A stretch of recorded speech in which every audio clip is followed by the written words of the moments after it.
From the 13th to the 18th of November, you have the Battle of the Ancre. After a carefully planned assault and a massive barrage, Beaumont Hamel and Beaucourt are finally captured. Again, first day objectives. From the 18th of November, however, the first snows start to fall. The Battle of the Somme is finally over. So who won, and was it worth it? Well, we shouldn't resort to simple casualty counting, but it is worth looking at the casualties. The British suffer 420,000 casualties. The French 250,000 casualties. The Germans some 500,000 casualties. Now, German casualties were far higher in the Somme than they should have been because of their policy of hold on to whatever can be held.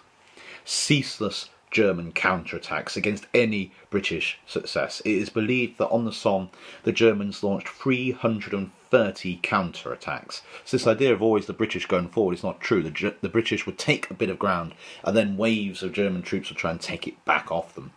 But crucially, the Germans retook ground for ground's sake. Now, the Germans lost a lot of artillery. On the 1st of July, the Germans lost 109 guns out of 150 guns on the front. By July the 4th, the Germans had lost half of all their artillery on the Somme front. And this is a disaster for Germany. Germany, its industries are struggling against the British blockade. Their industry is straining under the weight of the demands of the war. Unlike Britain, they don't have access to global markets and their global empire. They can't afford to keep on losing this amount of equipment. On the 1st of July, 3 divisions and 16 batteries of heavy German guns had to be pulled away from Verdun and sent to the Somme. And so this was a great success for the Alliance. It wasn't particularly appreciated, as you can imagine, by the British infantry. But 3 divisions of German infantry and 16 batteries of heavy guns being pulled away from Verdun is vital for the French, who are trying to hold on to Verdun. In July and August, 42 German divisions are sent to fight on the Somme, away from Verdun. And so when thinking about what did the Somme achieve, the Somme failed to win the war, but it made sure that the British didn't lose the war. If those 42 divisions had been available to the Germans on Verdun, it's hard to imagine how France could have stayed in the war, and the British army, had they not attacked and kept on attacking on the Somme, would have had to have been trying to evacuate from a surrendered France. Now, on the 11th of July, Falkenhayn had to suspend attacks on Verdun and was then sacked for his failures along the Somme and Verdun. But the Battle of Verdun itself ended on the 15th of December. In total, 69 German divisions fought on the Somme. If even half of these had gone to Verdun, then we have, in the words here of Gary Sheffield, the Germans could have attacked on both sides of the Meuse simultaneously, and there can be little doubt that the French army would have been defeated. Such a defeat could well have led to a complete collapse of the French military and a German victory in the West. Verdun had been relieved, and a lot of Germans had been killed. The Somme had achieved, therefore, its aims. Also, as horrible as this sounds, the deaths for the British, although tragic, had been lower than they had been in Normandy 1944.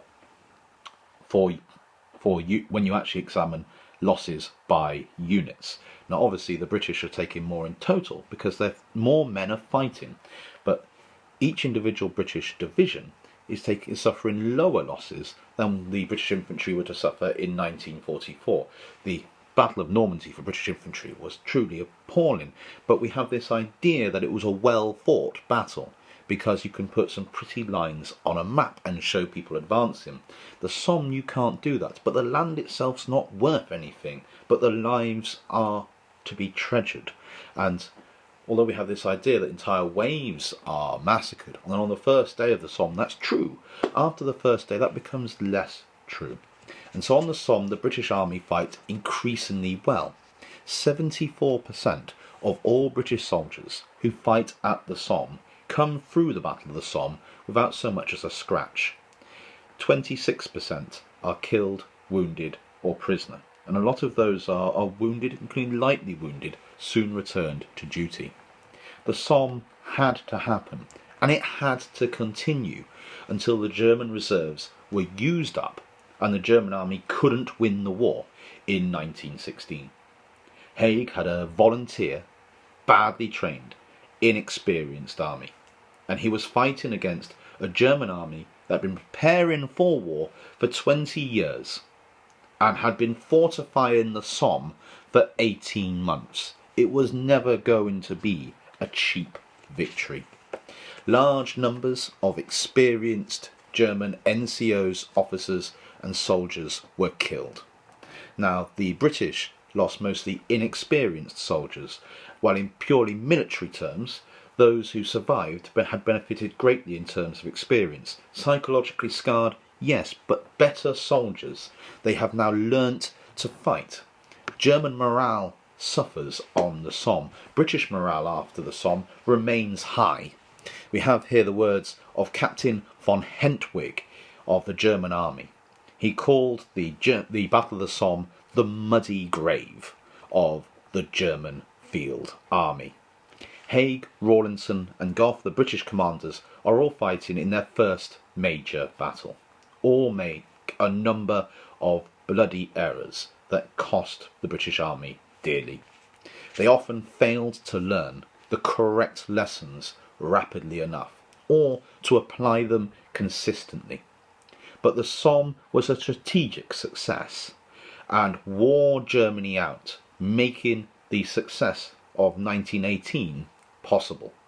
At times, in July and August, it really did look as if the Germans would have to abandon completely the Somme line, but the BEF would not have had the logistics to chase the Germans had they done so, nor did the BEF have enough cavalry to turn any German retreat into a rout. They would, at best, have pushed the German army back 20 miles or so. It would have been a great propaganda coup, and we'd have probably have judged the Battle of the Somme more kindly had they advanced those 20 miles. But the 20 miles or so would have been worthless French farmland already devastated by the Germans. As it was, the German army did pull back after the Somme had finished in March 1917 and began, desperate to try and turn the tide of the war, began unrestricted submarine warfare to try and starve Britain out, desperate to avoid another Battle of the Somme, recognising now that victory on the Western Front was beyond the German army. And of course, this unrestricted submarine warfare would ultimately bring the USA into the war. It's a often forgotten consequence of the British efforts on the Somme. But it has to be said there were real lost opportunities for a far bigger success in 1916.